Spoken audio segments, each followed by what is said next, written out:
Alors aujourd'hui, je vais vous parler du développement des canaux de vente indirects, savoir un peu qui, quoi, comment, voilà, essayer de dégrossir le sujet. Alors pourquoi? Parce que généralement, quand on est en B2C ou en B2B, la part des ventes indirectes est soit complètement nulle si on veut vraiment tout faire par soi-même, tout maîtriser, mais bien souvent, elle est pas nulle, elle peut représenter de 30 à 100% de votre activité. Donc voilà. Euh, donc la première question à se poser, en fait, c'est est-ce que je vais mettre en place des ventes indirectes, en fait. Donc les sous-questions vont être est-ce qu'il y a quelqu'un qui maîtrise mieux que moi la relation client? Deuxième, c'est quel client, moi, tout seul en direct, je n'arrive pas à convertir simplement, j'ai plus de mal ou pour lequel j'ai un coût d'acquisition qui serait beaucoup moins élevé en passant par d'autres. La troisième question, c'est quel degré de compétition ou de coopétition je veux mettre en place avec mes distributeurs sur le marché. Est-ce que je veux être seul? Est-ce que je veux me réserver des niches, des pays, des produits? Est-ce que je laisse la main et c'est le premier qui a un rendez-vous qui gagne? Donc voilà, le degré de compétition, de compétition et éviter les conflits de canaux, c'est important. Et la quatrième question, c'est est-ce que vous êtes structuré pour vous déployer rapidement? Est-ce qu'il n'y a pas des gens qui sont bien meilleurs que vous dans la force commerciale? Est-ce que c'est votre ADN d'aller vendre vos produits? Vous êtes plutôt dans la construction de ces produits-là. Donc voilà, quand vous avez résolu ces questions-là, on a déjà fait une bonne partie du boulot. Donc, je vais essayer de passer en revue les différents types d'apporteurs d'affaires parce que, effectivement, ouais, les gens n'y pensent pas de manière intuitive. Donc, pour que ça soit adapté à votre cas à vous, il faut que vous arriviez à vous dessiner dans un PowerPoint la chaîne de valeur, voir tous les intervenants entre le fournisseur et le client final, voir qui intervient dans la chaîne. Donc vous intéressez bien évidemment plus à ce qui se passe du côté client. Il peut y avoir voilà, des revendeurs intuitifs ou d'autres qui sont dans une logique où ils vendent des produits connexes à ce que vous vendez, au même client. Donc ça peut être des revendeurs potentiels de vos solutions.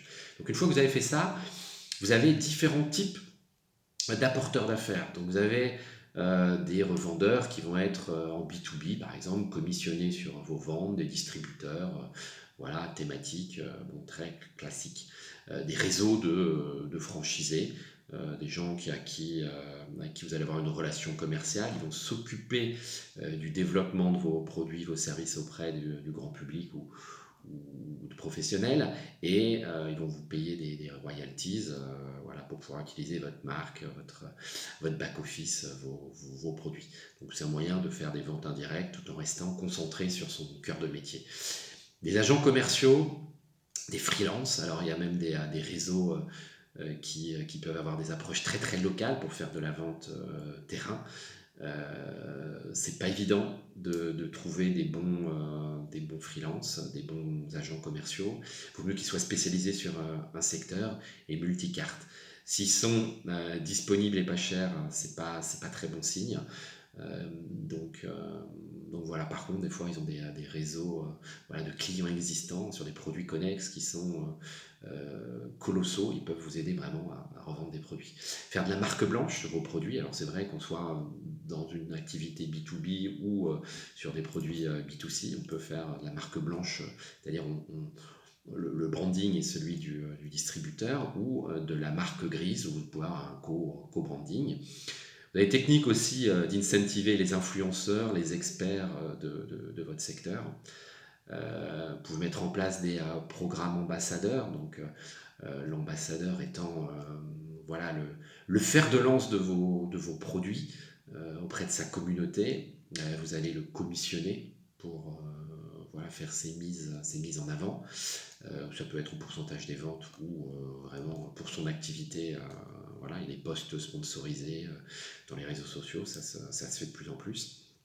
Vous avez des agences qui peuvent vous prendre des rendez-vous commerciaux, alors plus quand on est dans le B2B, euh, voilà, qui ont votre pitch, vous représentent et arrêtent leur job quand effectivement ils arrivent à des rendez-vous qualifiés, donc vous payez généralement au rendez-vous qualifié. Vous pouvez avoir des centres d'appel qui font ce même boulot mais un peu en masse. Donc pas facile de trouver des bons centres d'appel, ni que ce soit en B2C ou en B2B.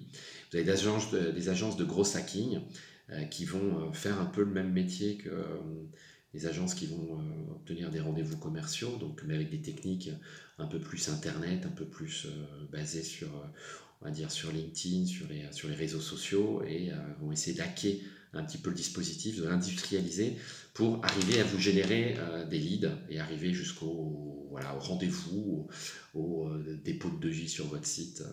Donc ça, c'est, qu'on soit en B2B, B2C, c'est des choses un peu génériques pour tout le monde. Après, la spécificité quand on est dans l'univers plutôt numérique, c'est qu'effectivement, vous pouvez avoir des sociétés dont le métier va être de vous générer des leads directement sur votre site, que ce soit en B2C ou en B2B. Hein.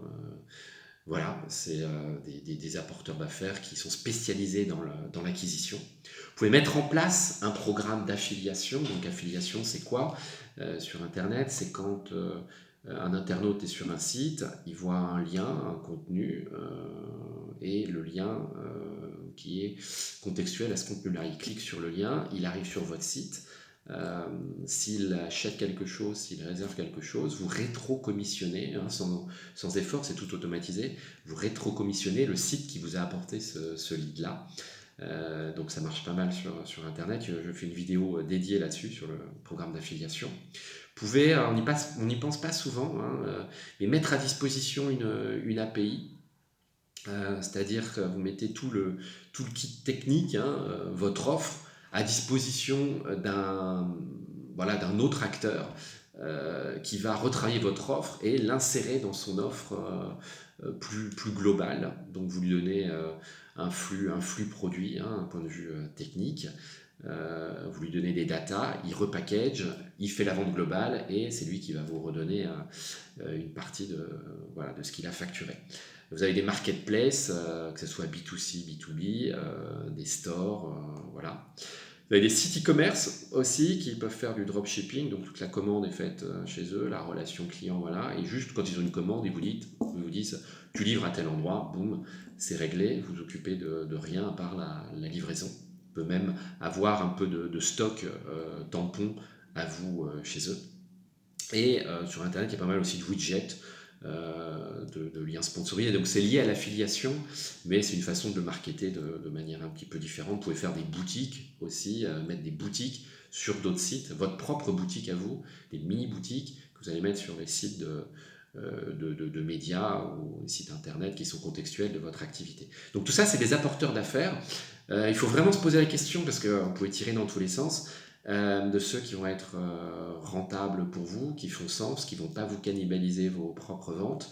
Il n'y a pas de conflit fort de canaux et surtout qui vont pouvoir accéder à une cible de clientèle que vous avez du mal à atteindre vous en direct. Voilà. Donc, une fois qu'on a dit ça, se pose la question de quel commissionnement, combien je laisse à un distributeur. Bon, il faut déjà bien connaître sa chaîne de valeur, combien on gagne avant de savoir combien on peut donner à un apporteur d'affaires. Après, les techniques, en B2C, vous pouvez faire au coup par clic, c'est-à-dire quand un internaute clique depuis un site lambda et qu'il arrive sur votre site, vous redonnez un fee par clic au site source, donc le CPC, coup par clic, vous pouvez être au pourcentage des ventes, au dépôt de lead, donc de formulaire sur votre propre site, à l'affichage, c'est plutôt publicitaire, vous pouvez sponsoriser une publicité, un article, voilà. Donc, les modèles, il y a une vidéo là-dessus sur l'affiliation, vous pourrez regarder, il y en a plein en B2C. En B2B, pareil, ça dépend où s'arrête la relation commerciale. Si c'est juste de la mise en relation simple, ça vaut quelques pourcents. Si on est sur le premier rendez-vous, accompagné avec le commercial, c'est un peu plus de pourcentage des ventes voire un fee par rendez-vous. Si c'est une vente complète avec le SAV premier niveau, voilà, avec la gestion des problèmes, la gestion de projet, la gestion de l'installation, là ça vaut un peu plus, quoi. On peut aller à 5, 10, 15, voire 20-25% du chiffre d'affaires généré. Après se pose, donc il y a les modèles différents, mais après se pose la question des modalités détaillées de ces commissionnements.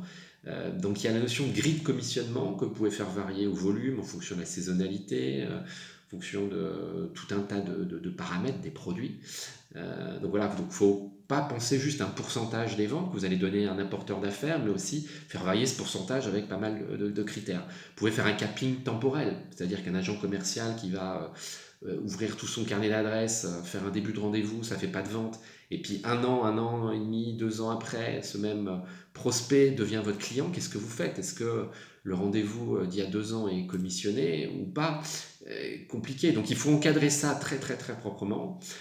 Pareil, sur des commerciaux, on va dire, terrain, il y a la prise en charge de frais directs ou indirects. Donc voilà, les modalités, il faut vraiment se poser la question parce que c'est là-dedans que vous allez peut-être nouer des beaux partenariats ou être complètement pas rentable. Voilà. Conflit de canaux. Aussi se poser la question, faire des ventes indirectes, ça peut pas se faire sans un minimum de conflits de canaux. Donc il faut une approche assez structurée, soit par pays, soit par marché, soit par produit. Soit vous coexistez, soit vous restez toujours en arrière au deuxième niveau. Il faut le définir en fait avec vos revendeurs. Sur Internet, c'est plus facile. La plupart du temps, quand on fait de l'affiliation, c'est à peu près le même produit au même tarif qui est vendu en direct ou via des affiliés. Donc on gagne moins quand il y a un affilié, hein. On partage la marge, c'est sûr, mais ça évite d'avoir voilà, trop de conflits sur le prix. Après, sur Internet aussi, il faut se poser la question de qui on commissionne. C'est-à-dire qu'une vente ne se fait pas comme ça, boum, en ligne, en 5 minutes. Il y a potentiellement plusieurs sites qui vont vous amener le même client. Donc comment on répartit la valeur de ce qui est apporté? Est-ce que c'est le premier, voilà, celui qui est à l'origine? Est-ce que c'est le dernier qui vous a apporté un client, c'est-à-dire celui qui a permis de faire la vente finale? Est-ce que vous commissionnez les deux? À quelle hauteur? Voilà, c'est des problématiques assez complexe. Euh, Ensuite, voilà, enfin, gros point, c'est l'accompagnement de ces revendeurs. Faut pas se dire, voilà, j'envoie un PowerPoint, un PDF de même 40 pages, et puis ça va se passer tout seul. Quand on est dans l'affiliation, généralement, c'est plus simple sur Internet. Quand on est en B2B, c'est beaucoup plus compliqué. Donc, l'accompagnement des revendeurs, c'est un vrai sujet. Donc, une fois que vous avez défini avec qui vous pouvez travailler, il faut les sélectionner. Première étape. D'ailleurs, vous n'allez pas pouvoir travailler avec tout le monde, d'un point de vue humain, d'un point de vue des méthodes de travail, d'un point de vue du business model. Des fois, ça va pas passer. Donc, première chose, c'est choisissez avec qui vous voulez travailler. Une fois que vous avez fait ça, l'accompagnement débute peut-être avec des micro-formations de leurs commerciaux, un kit marketing, un kit pour le distributeur. Et après, ça passe par de l'animation, du co-développement commercial. Vous pouvez aller ensemble à des salons, vous pouvez animer des réseaux de revendeurs. Voilà, tout est possible, mais il ne faut pas imaginer que laisser les revendeurs seuls, surtout quand ils sont multicartes, ça va bien se passer. Donc il faut un programme d'animation, un programme d'incentive, voilà, peut-être même des rétrocommissions annuelles en fonction des volumes. Voilà, faut l'orchestrer proprement, il ne faut pas se dire que ça va passer tout seul. Après, dernière chose, c'est le suivi de la rentabilité de l'opération. Donc, en B2B, ça va être plutôt sur du calcul de marge de coût d'acquisition. Sur la partie purement Internet, il y a tout un tas d'outils de tracking qui existent pour voir d'où vient le trafic qui vous devez commissionner. Il y a des tiers de confiance, des plateformes d'affiliation. Il y a tout un tas d'outils de reporting qui vous permettent de tout connaître, de voir d'où ça vient de manière très millimétrique. Donc, il faut y aller. Donc, servez-vous de ces outils-là. Il y en a pas mal qui sont gratuits, d'autres un peu moins, mais c'est généralement pas très cher de bien traquer les choses. Après, posez-vous vraiment la question au niveau de la rentabilité du coût d'acquisition par canal. Une fois que vous avez un peu d'expérience, est-ce que vous feriez pas mieux en direct? Est-ce que vous n'avez pas intérêt de recruter des commerciaux ou des account managers pour le faire vous-même? Est-ce que vraiment le partenariat vous a demandé, quand on regarde les coûts globaux, c'est-à-dire avec la formation, l'animation, est-ce que vous a pas demandé, ou les coûts techniques quand vous mettez en place une API, est-ce que ça vous a pas généré des coûts euh, vraiment supérieur, enfin plus important que ce que vous imaginiez. Donc, il faut se poser cette question-là. La rentabilité, elle va venir avec le temps. Généralement, le début d'un partenariat n'est pas toujours rentable. Il faut l'affiner, il faut itérer sur son business model, il faut affiner le discours auprès du client final. Vous ne maîtrisez pas la com finale auprès du client final quand vous avez des revendeurs. Donc, arriver à faire tout ce travail-là, c'est comme ça que vous allez, dans le temps, développer votre rentabilité et incentiver tous vos revendeurs sur, voilà, sur la croissance de votre entreprise. Bonne journée.